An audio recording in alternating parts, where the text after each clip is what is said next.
মাদকাসক্ত যে সে অপরাধী না, সে আসলে অসুস্থ। তো আমরা মনে করি যে চট্টগ্রাম নগর কিন্তু অনেক আগে থেকেই এটিকে রুট হিসেবে ব্যবহারের একটা প্রবণতা রয়েছে।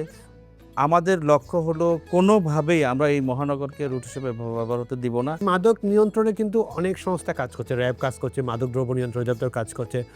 সবাইকে সমন্বয় করে কীভাবে আপনি কাজ করছেন এবং মাদককে চট্টগ্রাম শহরে একেবারে জিরো টলারেন্স নিতে আপনি কীভাবে কাজ করছেন, মানে মাদক থাকবে না চট্টগ্রামে? হ্যাঁ, মাদক একটা সামাজিক ব্যাধি আমি বলব। মাদকাসক্ত যে সে অপরাধী না, সে আসলে অসুস্থ।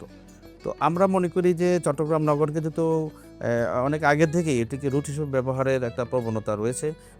আমাদের লক্ষ্য হলো কোনোভাবেই আমরা এই মহানগরকে রুট হিসেবে ব্যবহার হতে দিব না এবং সেই লক্ষ্যে আমরা বিভিন্ন পয়েন্টে আমাদের নগরের বিভিন্ন পয়েন্টে চেকপোস্ট এস্টাবলিশ করেছি। আমাদের ডিটেকটিভ ব্রাঞ্চ কাজ করছে, থানা পুলিশ কিন্তু নিয়মিত অভিযান চালাচ্ছে এবং আমাদের পোশাকি পুলিশের পাশাপাশি আমি যেটি বলেছি যে আমাদের সাদা পোশাকি নজরদারি রয়েছে এবং আমরা এই বিষয়টাতেও আমাদের সাইবার মনিটরিং রয়েছে এবং আমাদের প্রতিজ্ঞা হচ্ছে আমরা কোনোভাবে এই মহানগরকে মাদকের রুট হিসেবে ব্যবহৃত হতে দেব না।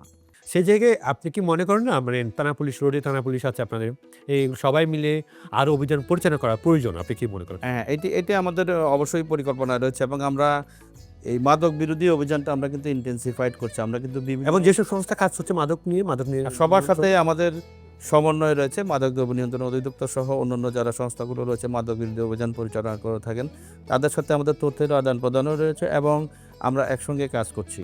তো এই বিষয়টাতে আমি যেটি আগেও বলেছি যে আমাদের টলারেন্স হলো 0 এবং কোনোভাবেই আমরা এই মহানগরকে মাদকাসক্ত নগর হিসেবে গড়ে তুলতে দিব না।